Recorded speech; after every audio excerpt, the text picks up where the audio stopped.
Hi hello ನಮಸ್ತೆ, welcome back to Ramya Manugowda YouTube channel. ಇವತ್ತಿನ ಲಾಗಲ್ಲಿ ನಾನು ತಮ್ಲೈನಲ್ಲಿ ಮೆನ್ಷನ್ ಮಾಡಿದ್ದೀನಿ, ಜಸ್ಟ್ ರ್ಯಾಂಡಮಾಗಿ ವೀಕ್ಲಿ ಒಂದು ಏನಾದರೂ ಲಾಗ್ ಅಪ್ಲೋಡ್ ಮಾಡ್ತಾ ಇರೋಣ ಅಂತ ಕನ್ಸಿಸ್ಟೆನ್ಸಿಯಿಂದ. ಯಾರ್ಯಾರು ನನಗೋಸ್ಕರ ಸಬ್ಸ್ಕ್ರೈಬ್ ಮಾಡಿಕೊಂಡು ವೀಡಿಯೋಸ್ಗೆ ವೆಯ್ಟ್ ಮಾಡ್ತಿರ್ತಾರೆ ಅವರಿಗೋಸ್ಕರ ಅಷ್ಟೇ. ಸೊ ಇವಾಗ ಏನು ಮಾಡ್ತಾಯಿದ್ದೀನಿ ಅಂತಂದರೆ ಅಡುಗೆಗೆ ಪ್ರಿಪೇರ್ ಮಾಡ್ಕೊತಾ ಇದ್ದೀನಿ. ನಮ್ಮ ಅತ್ತೆ ಮಾವಾಗೆ ಸ್ವಲ್ಪ ಹುಷಾರಿರಲಿಲ್ಲ, ಏನಾದರೂ ಮಾಡ್ಕೊಂಡು ಹಂಗೆ ಮಾತಾಡ್ಸ್ಕೊಂಡು ಬರೋಣ ಅಂತ ಹೇಳಿದ್ರು ನಮ್ಮ ಹಸ್ಬೆಂಡ್. ಅದಕ್ಕೆ ಫಿಶ್ ತೊಗೊಂಬರ್ತೀನಿ ಮಾಡ್ತೀಯಾ ಅಂತ ಹೇಳಿದ್ರು. ಆಯಿತು ಅಂತೇಳಿ ಫಿಶ್ ಸಾಂಬಾರು, ಫಿಶ್ ಕಬಾಬ್ ಹಾಗೆ ಮುದ್ದೆ ಇದನ್ನೆಲ್ಲ ಮಾಡ್ಕೊಂಡು ಹೋಗೋಣ ಅಂತ ತಂದು ಕೊಟ್ಟರು. ರೆಡಿ ಮಾಡ್ಕೊತಾ ಇದ್ದೀನಿ. ಮೀನು ಸಾರು ನಾನು ರೆಗ್ಯುಲರಾಗಿ ಏನು ಮಾಡಲ್ಲ, ಲಾಸ್ಟ್ ವೀಡಿಯೋದಲ್ಲಿ ಅಪ್ಲೋಡ್ ಮಾಡಿದ್ದೆ. ಅದೇ ವಿಡಿಯೋನ ಮತ್ತೆ ರಿಪೀಟ್ ನೋಡ್ಬಿಟ್ಟು ಮಾಡ್ತಾಯಿದ್ದೀನಿ. ಯಾವುದೇ ಅಡುಗೆ ಆದರೂ ಅಷ್ಟೇ ಮಾಡ್ತಾಯಿದ್ರೆ ರೆಗ್ಯುಲರಾಗಿ ನೆನಪಿರುತ್ತೆ. ಅಪರೂಪಕ್ಕೆ ಮಾಡೋ ಅಡುಗೆಗಳು ಮರೆತೇ ಹೋಗ್ಬಿಡುತ್ತೆ. ಒಂದು ಬುಕ್ಕಲ್ಲಿ ನೋಟ್ ಮಾಡ್ಕೊಂಡಿರಬೇಕು ಅಥವಾ ವೀಡಿಯೋಸ್ ನೋಡ್ಕೊಂಡು ಮಾಡಬೇಕು. ಇವಾಗೇನು ಅಡುಗೆ ಮಾಡೋದಕ್ಕೆ ಅಷ್ಟೊಂದು ತಲೆನೋವಿಲ್ಲ, ಯೂಟ್ಯೂಬ್ ಇರೋದ್ರಿಂದ. ಜಸ್ಟ್ ನಿಮಗೆ ಮುಂಚೆ ಲೆಂತಿ ವೀಡಿಯೋಸ್ ನೋಡಿ ಟೈಮ್ ವೇಸ್ಟ್ ಆಗ್ತಿತ್ತು. ಜಸ್ಟ್ ಶಾರ್ಟ್ಸ್ ನೋಡಿದ್ರು ಸಾಕು. ಅಡುಗೆ ಆಲ್ರೆಡಿ ಬರೋರಿಗೆ ಶಾರ್ಟ್ಸ್ ವೀಡಿಯೋದಲ್ಲೇ ಆರಾಮಾಗಿ ನೋಡಿಕೊಂಡು ಮಾಡ್ಬೋದು, ಯಾವುದೇ ಅಡುಗೆ ಆದರೂ ಅಷ್ಟೇ. ನಾನು ಹೊಸ್ದಾಗಿ ಮದುವೆ ಆದಾಗ ನನಗೂ ಏನೂ ಅಡುಗೆ ಬರ್ತಾನೆ ಇರಲಿಲ್ಲ. ಅವಾಗೇನು ಯೂಟ್ಯೂಬೆಲ್ಲ ಅಷ್ಟೊಂದು ಟ್ರೆಂಡ್ ಇರಲಿಲ್ಲ, ಸ್ಮಾರ್ಟ್ಫೋನ್ ಇನ್ನೂ ಇದಾಗಿರಲಿಲ್ಲ. ಸೊ ಆವಾಗ ಬುಕ್ಕಲ್ಲಿ ಬರೆದು ಇಟ್ಕೊಂಡು ಮಾಡ್ತಾಯಿದ್ದೆ, ಕಲಿತಾಯಿದ್ದೆ. ಇವಾಗ ಒಂದು ರೇಂಜಿಗೆ ಓಕೆ ಮಾಡೋ ಥರ ಆಗಿದ್ದೀನಿ. ಇನ್ನೂ ಕಲಿಯೋದು ತುಂಬ ಇರುತ್ತೆ. ಎಲ್ಲ ಕಲ್ತಿದ್ದೀವಿ ಅಂತ ಏನಿಲ್ಲ, ಕಲಿತಾನೇ ಇರ್ತೀವಿ, ಹೊಸದೇನಾದರೂ ಇದ್ದೇ ಇರುತ್ತೆ. ಸೊ 1-2 ಥರ ಫಿಶ್ ತಂದಿದ್ರು, ಒಂದು ಕಬಾಬ್ಗೆ ಆ್ಯಂಡ್ ಇನ್ನೊಂದು ಸಾಂಬಾರಿಗೆ ಅಂತ. ಅದಕ್ಕೆ ಎರಡೂ ನಮ್ಮ ಮನೆಯಲ್ಲಿ ಹಸಿಟ್ಟಿಂದ ಕ್ಲೀನ್ ಮಾಡ್ಕೊಳ್ಳೋದು. ಒಂದು ರಾಗಿ ಹಸಿಟ್ಟು ಹಾಕ್ಬಿಟ್ಟು ಅದನ್ನು ನೀಟಾಗಿ ತೊಳೆದು ಕ್ಲೀನ್ ಮಾಡ್ಕೊತಾ ಇದ್ದೀನಿ. ಮಕ್ಕಳೂ ಕರ್ಕೊಂಡು ಹೋಗೋಣ ಅಂತ ಅಂದ್ಕೊಂಡ್ವಿ, ಆದರೆ ನಮ್ಮ ಮಾವಾಗೆ ಕೆಮ್ಮಿದ್ದರಿಂದ ಸುಮ್ಮನೆ ಫ್ಲೂ ಹರಡುತ್ತೆ, ಒಬ್ಬರಿಂದ ಒಬ್ರಿಗೆ ಬೇಡ ಅಂತ ಹೇಳಿದ್ರು. ಸರಿ ಅಂಥೇಳಿ ನಾವಿಬ್ಬರೇ ಹೋದ್ವಿ. ಏನು ಊಟದ್ದು ಅಡುಗೆದು ಏನು ರೆಡಿ ಮಾಡ್ಕೊಂಡಿದ್ವಿ ಅದನ್ನು ತೊಗೊಂಡು ನೆಕ್ಸ್ಟ್ ಇನ್ನೊಂದು ಸಲ ಯಾವಾಗಾದರೂ ಕರ್ಕೊಂಡೋಗಿ ಮಾತಾಡ್ಸ್ಕೊಂಡು ಬರೋಣ ಅಂತ. ಏನಂತಂದರೆ ಈ ಮಕ್ಕಳು ಈ ಸಲ ನಾನು ಸಮ್ಮರ್ ಹಾಲಿಡೇಸ್ಗೆ ಎಲ್ಲೂ ಕರ್ಕೊಂಡೇ ಹೋಗಲಿಲ್ಲ. ಯಾಕಂದರೆ 4 ಜನನೂ ಸೇರ್ಕೊಂಡ್ಬಿಟ್ರೆ ತುಂಬ ಕಿತ್ತಾಟ ಆಡ್ತಾರೆ. ಇಬ್ಬರನ್ನೇ ಮೇಂಟೈನ್ ಮಾಡೋಕ್ಕಾಗಲ್ಲ. ಇನ್ನು 4 ಜನ ಕೇಳೋಂಗೇ ಇಲ್ಲ. ನನ್ನ ಮಗುನೇ ಏನಾದ್ರು ತೀಟೆ ಮಾಡ್ಬೋದು, ಅಥವಾ ಅವ್ರ ಮಗುನೇ ಏನಾದ್ರು ತೀಟೆ ಮಾಡ್ಬೋದು. ಮತ್ತೇನಾದರೂ ತರಲೆ ಮಾಡಿಕೊಂಡು ಏನಾದ್ರು ಹೆಚ್ಚು ಕಮ್ಮಿ ಆದರೆ ಮತ್ತೆ ಇಬ್ರಿಗೂ ಬೇಜಾರಾಗುತ್ತೆ. ಅದಕ್ಕೆ ಬೇಡ ಅಂಥೇಳಿ ಒಂದೇ ಕಡೆ ಇರಲಿ ಅಂಥೇಳಿ ಎಲ್ಲೂ ಕರ್ಕೊಂಡು ಹೋಗಿಲ್ಲ. ಬರೀ ಶಾಪ್ ನೋಡ್ಕೊಳ್ಳೋದು ಮನೆಯಲ್ಲೇ. ಈ ಸಲ ಟ್ರಿಪ್ ಕೂಡ ಹೋಗೋಕ್ಕಾಗಿಲ್ಲ. ಮೊನ್ನೆ ಒಬ್ಬರು ಪೇರೆಂಟ್ ಹೀಗೆ ನಮ್ಮ ಶಾಪಿಗೆ ಬಂದಿದ್ರು, ಮೆಡಿಕಲ್ ಶಾಪ್ಗೆ. ಪಾಪುನ ಎತ್ಕೊಂಡು ಬಂದಿದ್ರು. ಡಾಕ್ಟ್ರು ಬಂದಿಲ್ವಾ ಇನ್ನೂ ಅಂತ. ಡಾಕ್ಟರ್ ಇನ್ನೂ ಬರೋದು 1/2 hour ಆಗುತ್ತೆ ಅಂತ ಹೇಳಿದೆ. ಆಮೇಲೆ ನೋಡಿದ್ರೆ ಮಗುದು ಬ್ಲಡ್ ಹಂಗೆ ಸೋರ್ತಾ ಇದೆ. ಅವ್ನ ಕೈ ಏನೋ ಹೇಟ್ ಮಾಡ್ಕೊಂಡಿದ್ದಾನೆ, ಜಾಸ್ತಿ ಬ್ಲಡ್ ಹೋಗ್ತಾ ಇದೆ. ಅವ್ರ ಗಾಬರಿಗೆ ಅವರು ಅಳ್ತಾ ಇದ್ದಾರೆ, ಪಾಪುನೂ ಅಳ್ತಾ ಇದೆ. ವೆಹಿಕಲ್ ಕೂಡ ಇಲ್ಲ, ಗಾಡಿನಲ್ಲಿ ಬಂದಿಲ್ಲ, ನಡ್ಕೊಂಡು ಬಂದಿದ್ದಾರೆ. ಇನ್ನೂ ಬ್ಲಡ್ ಜಾಸ್ತಿ ಹೋಗ್ತಾಯಿದ್ರೆ ಮಗು ತಲೆ ಸುತ್ತ ಬಂದುಬಿಡುತ್ತೆ ಅಂಥೇಳಿ ನನಗೂ ಗಾಬರಿ ಆಗ್ತಾಯಿತ್ತು. ನಾನೇ ಹೋಗಿ ಬಿಡೋಣ, ಯಾವ್ದಾದ್ರು ನರ್ಸಿಂಗ್ ಹೋಮ್ ಆ ಥರ ಆದರೆ ಟ್ರೀಟ್ಮೆಂಟ್ ಕೊಡ್ತಾರೆ, ಸಿಸ್ಟರ್ ಇರ್ತಾರೆ ಅಥವಾ ಡ್ಯೂಟಿ ಡಾಕ್ಟರ್ ಇರ್ತಾರೆ ಅಂಥೇಳಿ ಹೋಗೋಣ ಅಂದರೆ ನನ್ನ ಗಾಡಿನೂ ಇಲ್ಲ. ಕೊನೆಗೆ ಇನ್ನೊಬ್ಬರು ನಿಂತಿದ್ರು, ಅಕ್ಕ ನನ್ನ ಗಾಡಿ ಕೀ ತರ್ತೀನಿ ಅಂತ ಹೋದ್ರು. ಅಲ್ಲಿ ತನಕ ವೆಯ್ಟ್ ಮಾಡೋಕ್ಕಾಗಲ್ಲ ಅಂಥೇಳಿ ರೋಡಲ್ಲಿ ಹೋಗೋರನ್ನೇ ಅಡ್ಡ ಮಾಡಿ ಅದ್ರಲ್ಲಿ ಯಾರೋ ಒಬ್ಬರು ಪರ್ಸನ್ ನಿಲ್ಲಿಸಿದ್ರು. ಸೊ ಅವ್ರು ನಿಲ್ಲಿಸಿದಾಗ ಅವ್ರ ಜೊತೆ ಸ್ವಲ್ಪ ಡ್ರಾಪ್ ಮಾಡಿ ಪ್ಲೀಸ್ ಡಾಕ್ಟರ್ ಹತ್ರ, ಮಗುಗೆ ಜಾಸ್ತಿ ಬ್ಲೀಡಿಂಗ್ ಆಗ್ತಾಯಿದೆ ಅಂಥೇಳಿ ಆ ಪೇರೆಂಟ್ನ ಮತ್ತು ಪಾಪುನ ಕಳಿಸ್ತೆ. ಏನಾದ್ರು ದುಡ್ಡು ಬೇಕಾ ಅಂತಲೂ ಕೇಳಿದೆ. ಇಲ್ಲ ಬೇಡ, ನನ್ನ ಹತ್ರ ಇದೆ ಅಂತ ಹೇಳಿದ್ರು. ಅಳ್ತಾನೆ ಇದ್ರು. ನೀವು ಪ್ಯಾನಿಕ್ ಆದರೆ ಮಗುನೂ ಪ್ಯಾನಿಕ್ ಆಗುತ್ತೆ, ಹೆದರ್ಕೋಬೇಡಿ ಅಂಥೇಳಿ ಹೆಂಗೋ ಅರೇಂಜ್ ಮಾಡಿ ಕಳಿಸ್ದೆ. ಕೆಲವರು ಅಂತೂ ಡ್ರಾಪ್ ಮಾಡೋದಕ್ಕೂ ಸಾಯ್ತಾರೆ. ಈ ಥರ ಏನಾದರೂ ಕಷ್ಟ ಅಂತ ಇದ್ದಾಗ, ನಿಮಗೆ ಹೆಲ್ಪ್ ಮಾಡೋ ಸಿಚುವೇಶನ್ ಬಂದಾಗ ಮಾಡಿ.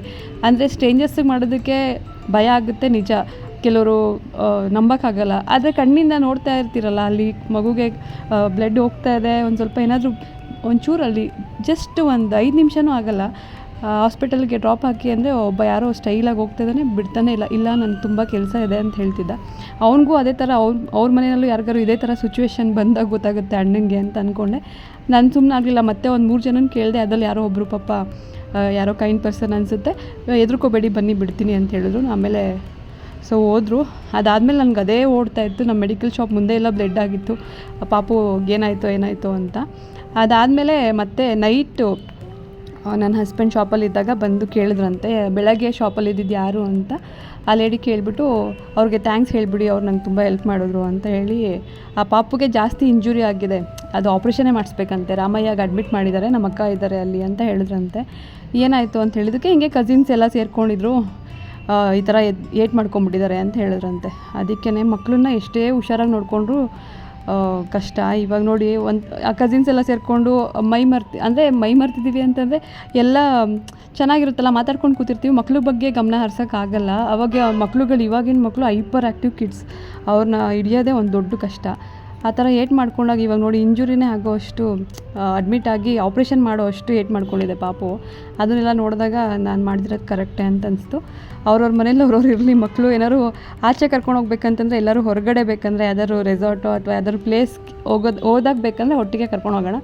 ಏನಂತಂದರೆ ನಾವು ಹೋದಾಗ ಅವರೂ ಕರೀತಾರೆ, ನಮ್ಮ ಸಿಸ್ಟರ್ ಮಕ್ಕಳು ಅವರು ಬರ್ತಾರೆ.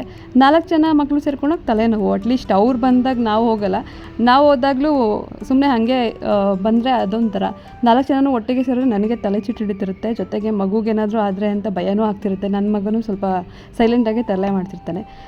ಯಾಕೆ ಬೇಕು ಅಂಥೇಳಿ ಈ ಸಲ ಹೋಗಿಲ್ಲ. ಮಕ್ಕಳನ್ನ ಎಷ್ಟೇ ಸೇಫಾಗಿ ನೋಡಿಕೊಂಡ್ರೂ ಏನಾದರೂ ಒಂದು ತುಂಟಾಟ ಮಾಡ್ಕೊತಿರ್ತಾರೆ. ತುಂಬ ಕೇರ್ಫುಲ್ಲಾಗಿ ನೋಡ್ಕೋಬೇಕು. ನಾನು ಮಕ್ಕಳನ್ನ ನಂಬೋದು ಅಂತಂದರೆ ನಮ್ಮ ಅಮ್ಮನ ಹತ್ರ ಅಷ್ಟೇ, ಅಥವಾ ನಮ್ಮ ಚಿಕ್ಕಮ್ಮ, ಅವರು ಪಾಪ ಚೆನ್ನಾಗಿ ನೋಡ್ಕೊತಾರೆ. ಇನ್ನು ಯಾರ ಹತ್ರನೂ ನಾನು ಬಿಡೋಲ್ಲ. ಇನ್ನು ನಮ್ಮ ಪಪ್ಪ ಹತ್ರನೂ ಬಿಡೋಲ್ಲ, ಅವರು ಸ್ವಲ್ಪ ಆ್ಯಬ್ಸೆಂಟ್ ಮೈಂಡು, ಫೋನ್ ಹಿಡ್ಕೊಂಡು ಯಾವಾಗಲೂ ಎಂಗೇಜ್ ಆಗಿರ್ತಾರೆ. ಅವ್ರ ಹತ್ರನೂ ನಾನು ಬಿಡೋಲ್ಲ. ನಮ್ಮ ಮಮ್ಮಿ ಆದರೆ ಅಟ್ಲೀಸ್ಟ್ ಊಟ ಮಾಡಿಸೋಕ್ಕಾಗಲ್ಲ, ಇವಾಗಿನ ಮಕ್ಕಳಿಗೆ ಊಟ ಮಾಡಿಸಿಲ್ಲ ಅಂತಂದರೂ ಹೇಳ್ದಂಗೆ ನೋಡ್ಕೊತಾ ಇರ್ತಾರೆ ತುಂಬ ಕೇರ್ಫುಲ್ಲಾಗಿ. ಅದಕ್ಕೆ ನಾನು ನಮ್ಮ ಮಮ್ಮಿನಷ್ಟೇ ನಂಬೋದು ಮಕ್ಕಳ ವಿಷಯದಲ್ಲಿ. ಅದಾದಮೇಲೆ ನಮ್ಮ ಡ್ಯಾಡಿ ಹತ್ರ ಕೂಡ ಬಿಡೋಲ್ಲ, ಭಯ ಆಗ್ತಾ ಇರುತ್ತೆ. ಇನ್ನೇನು ಸ್ಕೂಲ್ ಸ್ಟಾರ್ಟ್ ಆದರೆ ಅರ್ಧ ತಲೆನೋವಿಲ್ಲ. ಒಂದಷ್ಟು ಅವರ್ಸು ಸ್ಕೂಲಿಂದ ಬರ್ತಾರೆ, ಸುಸ್ತಾಗುತ್ತೆ, ಊಟ ಮಾಡ್ತಾರೆ, ಮಲ್ಕೊತಾರೆ, ಓದ್ತಾರೆ. ಸ್ಕೂಲ್ ಇಲ್ಲದೆ ಇದ್ದಾಗಲೇ ತುಂಬ ಚೇಷ್ಟೆಗಳು ಮಾಡ್ತಿರ್ತಾರೆ.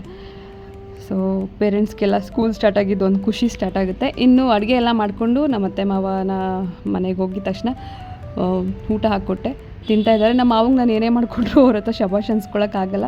ಯಾಕಂದರೆ ನಮ್ಮ ಅತ್ತೆನೇ ಅಷ್ಟು ರುಚಿಯಾಗಿ ಅಡುಗೆ ಮಾಡ್ತಾರೆ, ಒಳ್ಳೆ ಅಡುಗೆ ಭಟ್ರು ಥರ ಮಾಡ್ತಾರೆ, ಸಖತ್ತಾಗಿರುತ್ತೆ ಅವ್ರ ಅಡುಗೆ. ಅವ್ರ ಹತ್ರನೇ ಅವ್ರದ್ದು ಅಡುಗೆನೇ ಉಪ್ಪಿಲ್ಲ, ಖಾರ ಇಲ್ಲ, ಹುಳಿ ಇಲ್ಲ ಅಂತಾರೆ. ನನ್ನ ಅಡುಗೆನ ಒಪ್ಸೋಕ್ಕಾಗಲ್ಲ. ಬಟ್ ಎನಿವೇ ನನ್ನ ಕರ್ತವ್ಯ ನಾನು ಮಾಡೋಣ ಅಂತ ತೊಗೊಂಡೋಗಿ ಕೊಟ್ಟೆ. ನಮ್ಮ ಅತ್ತೆಗೆ ಒಪ್ಪಿಸ್ಬೋದು, ಅವ್ರಿಗೆ ನಾನೇನು ಮಾಡಿಕೊಟ್ರು ಇಷ್ಟ ಆಗುತ್ತೆ. ಅದು ನಮ್ಮ ಮಾವನ ಹತ್ರ ಸಹಿಸ್ಕೊಳಕ್ಕಾಗಲ್ಲ. ಸೊ ಅವರು ನನಗೂ ಸುಸ್ತು ಅಂತ ಹೇಳ್ತಾಯಿದ್ರು. ಸರಿ, ಏನು ಶುಗರ್ ಏನಾದರೂ ವೇರಿ ಆಗಿದೆಯಾ ನೋಡೋಣ ಅಂಥೇಳಿ ಇವ್ರು ನಮ್ಮ ಮನೆಯವರು ಶುಗರ್ ಟೆಸ್ಟ್ ಮಾಡ್ತಾಯಿದ್ರು. ಸೊ ಶುಗರ್ ಎಲ್ಲ ನಾರ್ಮಲ್ಲೇ ಇತ್ತು, ಶುಗರ್ ಏನು ಜಾಸ್ತಿ ಆಗಿಲ್ಲ, ಕಂಟ್ರೋಲಲ್ಲೇ ಇತ್ತು. ವಯಸ್ಸಿದ್ದಾಗ ಎಲ್ಲರನ್ನೂ ಕರಿಬೇಕು, ಅವ್ರನ್ನ ಕರಿ ಇವ್ರನ್ನ ಕರಿ ಅಂತ ರಿಲೇಟಿವ್ಸ್ನೆಲ್ಲ ಕರ್ಕೊಂಡು ಒಂದಷ್ಟು ನಾನ್ ವೆಜ್ ಮಾಡಿಕೊಂಡು ಸುಮ್ಮನೆ ಎಲ್ಲ ಮಾಡಿಕೊಂಡು ಸುಸ್ತು ಮಾಡ್ತಾಯಿದ್ರು ನಮ್ಮ ಅತ್ತೆಗೆ. ಇವಾಗಲೂ ಹಂಗೆ ಆಡ್ತಾರೆ. ಅವ್ರೇನು ಚಿಕ್ಕ ಏಜಾ, ಯಾವಾಗಲೂ ಎಲ್ಲರನ್ನೂ ಕರ್ಕೊಂಡು ಗುಡ್ಡ ಹಾಕ್ಕೊಂಡು ಮಾಡು ಅಂತಂದ್ರೆ ಆಗಲ್ಲ. ಅವರಿಬ್ಬರೇ ಇದ್ದರೆ ಹೆಂಗೋ ಮಾಡ್ಕೊತಾರೆ, ಇಷ್ಟಿಷ್ಟೇ ಅಲ್ವಾ. ಇಬ್ರಿಗಂದರೆ ಒಂದು ರೊಟ್ಟಿ ಮಾಡ್ಕೊತಾರೆ, ಮುದ್ದೆ ಮಾಡ್ಕೊತಾರೆ, ಏನೋ ಒಂದು ಮಾಡಿಕೊಂಡು ಚೆನ್ನಾಗಿರ್ತಾರೆ. ಸುಮ್ಮನೆ ವೀಕೆಂಡ್ ಆದರೆ ಇವರು ಫೋನ್ ಮಾಡಿ ಕರ್ಕೊಳ್ಳೋದು ಆ ಥರ ಎಲ್ಲ ಮಾಡಿದ್ರೆ ಪಾಪ ನಮ್ಮ ಅತ್ತೆಗೂ ಕಷ್ಟ ಆಗುತ್ತೆ. ಅಟ್ಲೀಸ್ಟ್ ಇನ್ಮೇಲಾದರೂ ಚೇಂಜ್ ಆಗಬೇಕು ಅವ್ರು ಖಂಡಿತ ಚೇಂಜ್ ಆಗಲ್ಲ. ಹೇಳ್ತಾ ಇದ್ವಿ, ಜಾಸ್ತಿ ಸ್ಟ್ರೆಸ್ ಕೊಡಬೇಡಿ ಅಂತ. ಆಗಿಲ್ಲ ಅಂತಂದರೆ ಕೆಲಸದವ್ರನ್ನ ಇಡೋಣ ಅಂತ ಅಂದ್ಕೊಂಡ್ವಿ. ನಮ್ಮನೆ ಕಟ್ಸೋ ತನಕ ಒಂದು ಸ್ವಲ್ಪ ಹೀಗೆ ಓಡಾಡ್ಕೊಂಡಿರ್ಬೇಕಾಗುತ್ತೆ, ಅಥವಾ ಕೆಲಸದವ್ರನ್ನ ಏನಾದ್ರು ಇಡಬೇಕಾಗುತ್ತೆ. ನಮ್ಮನೆ ಕಟ್ಸಾದ್ಮೇಲೆ ಬೇಕಂದರೆ ಅವರು ನಮ್ಮ ಮನೆಯಲ್ಲಿ ಆರಾಮಾಗಿ ಬಂದಿರ್ಬೋದು. ಮನು ಅವ್ರಿಗೆ ಅವ್ರ ಅಮ್ಮ ಅಂದರೆ ಸಿಕ್ಕಾಪಟ್ಟೆ ಇಷ್ಟ. ಅವ್ರ ಅಪ್ಪಾಜಿಗಿಂತ ಅವ್ರ ಅಮ್ಮ ಅಂದರೆ ಜಾಸ್ತಿ ಇಷ್ಟ. ಯಾವಾಗಲೂ ಹೇಳ್ತಾ ಇರ್ತಾರೆ, ನಮ್ಮಮ್ಮ ಕಷ್ಟಪಟ್ಟಿದ್ದಾರೆ, ನೋಡ್ಕೋಬೇಕು ಹಾಗೆ ಹೇಗೆ ಅಂತ. ಖಂಡಿತ ಅದಕ್ಕೆ ನಾನೇನು ಅಡ್ಡಿ ಮಾಡೋಕ್ಕೆ ಹೋಗಲ್ಲ.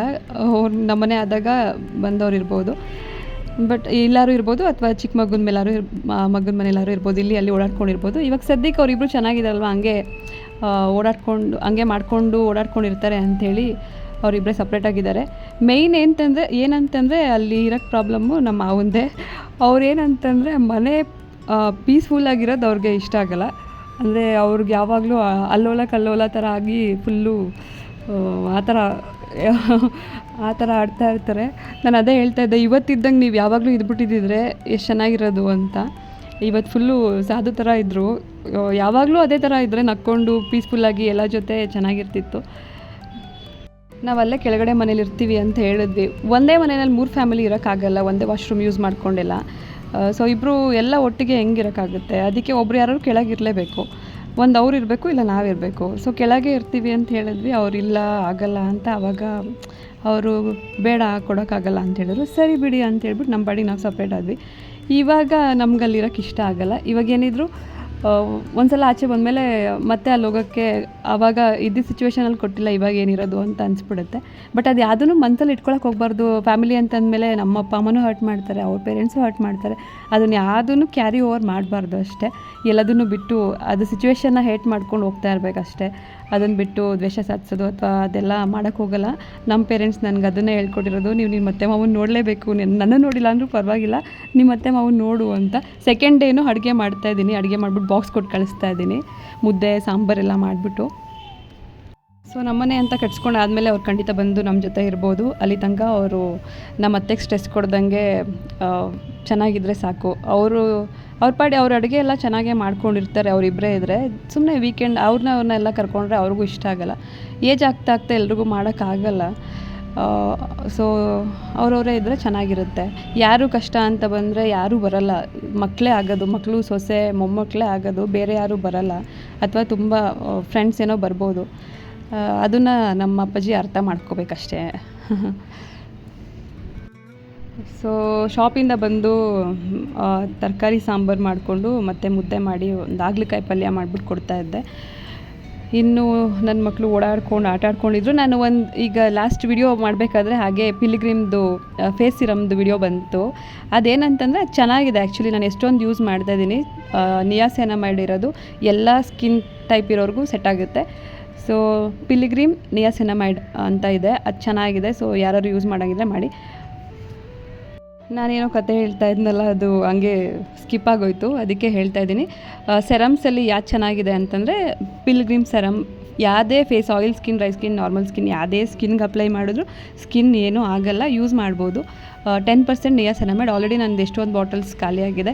ಮತ್ತು ನಾನು ಯಾರಿಗೋ ಕಸ್ಟಮರ್ಸ್ ಕೂಡ ಕೊಟ್ಟೆ ಚೆನ್ನಾಗಿದೆ ಅಂಥೇಳಿ. ಕೆಲವ್ರು ಕೇಳ್ತಾರೆ, ನನ್ನ ಲಾಗ್ಸ್ನ ನೋಡ್ತಾರೆ, ಯಾರು ಮೆಡಿಕಲ್ ಕಸ್ಟಮರ್ಸ್ ಇರ್ತಾರೆ ಆ ಲಾಗ್ಸ್ನ ನೋಡೋ ಅಂಥವ್ರು ಕೇಳ್ತಾರೆ, ಅವರಿಗೆ ನಾನು ಸಜೆಸ್ಟ್ ಮಾಡ್ತೀನಿ. ಆವಾಗ ಕೇಳಿದಾಗ ನಾನು ಒಂದೊಂದು ಪೀಸ್ ಇಟ್ಟಿರ್ತೀನಿ. ಜಸ್ಟ್ 2 ಪೀಸ್ ಇಟ್ಟಿದ್ದೆ, 2 ಖಾಲಿ ಆಗೋಯ್ತು, ಮತ್ತೆ ನೆಕ್ಸ್ಟ್ ತರಿಸ್ಬೇಕು. ಪಿಲ್ಗ್ರಿಮ್ 10% ನಿಯಾಸಿನಮೈಡ್ ಚೆನ್ನಾಗಿದೆ. ಇಲ್ಲಿ ನನ್ನ ಕಂದಮ್ಮಗಳು, ನನ್ನ ಮಗುಗೆ ಸ್ನಾನ ಮಾಡಿಸ್ತಾ ಇದ್ದಾಳೆ. ಇವರಿಬ್ರು ನೋಡಿದಾಗೆಲ್ಲ ನನಗೆ ನನ್ನ ತಮ್ಮಂದು ಜೊತೆ ಬಾಂಡಿಂಗ್ ನೆನಪಾಗ್ತಾ ಇರುತ್ತೆ. ಅವನ್ನ ಎಲ್ಲೆಲ್ಲಿ ಮಿಸ್ ಮಾಡ್ಕೊತೀನಿ, ಇವರಿಬ್ರು ನೋಡ್ಕೊಂಡು ಸಮಾಧಾನ ಮಾಡ್ಕೊತಾ ಇರ್ತೀನಿ. ಅಕ್ಕ ಅಂದರೆ ಅದೊಂಥರ ತಾಯಿ ಥರ, ಅದು ಸೆಕೆಂಡ್ ಮದರ್ ಥರ. ಸೊ ಒಂಥರ ಸೆಕೆಂಡ್ ಬೇಬಿ ಮಾಡ್ಕೊಂಡು ಒಳ್ಳೆ ಕೆಲಸನೇ ಮಾಡಿದೆ ಅಂತ ಅನಿಸುತ್ತೆ. ಒಂದಷ್ಟು ವರ್ಷ ಟೈಮ್ ತೊಗೊಂಡು ಅದಾದಮೇಲೆ ಅವಳಿಗೂ ಒಂದು ಸಿಬ್ಲಿಂಗ್ಸ್ ಇದ್ದರೆ ಚೆನ್ನಾಗಿರುತ್ತೆ ಅಂಥೇಳಿ ಯೋಚನೆ ಮಾಡಿಕೊಂಡೆ. ಅಂದರೆ ಬ್ಯಾಕಪ್ಸ್ ಎಲ್ಲ ಇರಬೇಕು. ವಿತೌಟ್ ಬ್ಯಾಕಪ್ಸ್ ಇವಾಗ ಮಾಡ್ಕೊಳ್ಳೋದು ಅಷ್ಟು ಈಸಿ ಅಲ್ಲ. ಮಕ್ಕಳನ್ನ ಸ್ಕೂಲ್ ಎಜುಕೇಷನ್ಗಾಗಲಿ ಹಾಸ್ಪಿಟಲ್ಸ್ಗಾಗಲಿ ಒಂದು ರಾಶಿ ಖರ್ಚಾಗುತ್ತೆ. ಸ್ವಲ್ಪ ಯೋಚನೆ ಮಾಡಿ ನಿಮ್ಮ ಅನುಕೂಲ ನೋಡ್ಕೊಂಡು ಮಾಡ್ಕೊಳ್ಳಿ ಅಷ್ಟೇ. ಇವಾಗೆಲ್ಲ ಮುಂಚೆ ಥರ ಅಲ್ಲ, ಫುಡ್ ಸ್ಟೈಲ್ ಆಗಲಿ ಲೈಫ್ ಸ್ಟೈಲ್ ಆಗಲಿ ಎಲ್ಲ ಚೇಂಜಸ್ ಇರುತ್ತೆ. ಕೆಲವರೆಲ್ಲ ಮಕ್ಕಳು ಇವಾಗಲೇ ಬೇಡ, ಮುಂದೆ ನೋಡೋಣ ಅಂತ ಅನ್ಕೊತಿರ್ತಾರೆ. 40+ ಆಗೋ ಅಷ್ಟರಲ್ಲೇ ಮೆನೋಪಾಸ್ ಆಗಿರುತ್ತೆ. ಆಮೇಲೆ ಏನು ಮಕ್ಕಳು ಮಾಡ್ಕೊಳಕ್ಕಾಗುತ್ತೆ, ಕ್ವಾಲಿಟಿ ಎಗ್ ಬರಲ್ಲ, ಈ ಥರ ಎಲ್ಲ ಪ್ರಾಬ್ಲಮ್ಸ್ ಆಗುತ್ತೆ. ಏನಾದ್ರು ಮಾಡ್ಕೊಳ್ಳೋಂಗಿದ್ರೆ ಒಂದನ್ನು ಮಾಡ್ಕೊಳ್ಳಿ, ಪ್ರಾಬ್ಲಮ್ ಏನಿಲ್ಲ. ಆ ಮಗುನ ಹಂಗೆ ಒಂದು 3 ಇಯರ್ಸ್ ಕಷ್ಟ ಆಗುತ್ತೆ ಮಗು ಸ್ಕೂಲ್ಗೆ ಹೋಗೋ ತನಕ. ಸ್ಕೂಲ್ಗೆ ಹೋದ್ಮೇಲೆ ನಿಮ್ದೇನು ಕೆರಿಯರ್ ಇದೆ ಅದನ್ನು ಎರಡನ್ನೂ ಬ್ಯಾಲೆನ್ಸ್ ಮಾಡ್ತಾ ಹೋಗ್ಬೋದು. ಸೊ ಬೇಬಿ ಮಾಡ್ಕೊಳ್ಳೋ ಪ್ಲ್ಯಾನ್ಸ್ ಯಾರಾದರೂ ಇದ್ದರೆ ತುಂಬ ಡಿಲೇ ಮಾಡ್ಕೊಂಡು ಟೈಮ್ ವೇಸ್ಟ್ ಮಾಡ್ಕೊಬೇಡಿ, ಬೇಗ ಮಾಡ್ಕೊಳ್ಳಿ.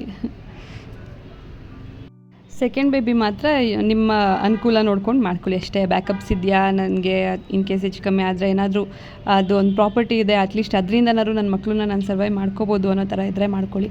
ಜ್ಯುವೆಲ್ಸ್ ಆಗಲಿ ಅಥವಾ ಸೈಟ್ ಆಗಲಿ ಏನಾದರೂ ಇದೆ ಅಂತಂದರೆ ಸೆಕೆಂಡ್ ಬೇಬಿ ಪ್ಲ್ಯಾನ್ ಮಾಡಿ, ಇಲ್ದಿದ್ರೆ ಕಷ್ಟ ಆಗುತ್ತೆ.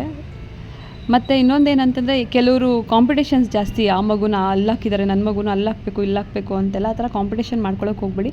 ನಮ್ದು ಅರ್ನಿಂಗ್ಸ್ ಎಷ್ಟಿದೆ ಅಷ್ಟು ನೋಡಿಕೊಂಡು ಅದರಲ್ಲಿ ಯಾವ್ದು ಬೆಸ್ಟ್ ಸ್ಕೂಲ್ ಇದೆ ಅದಕ್ಕೆ ಹಾಕಿ.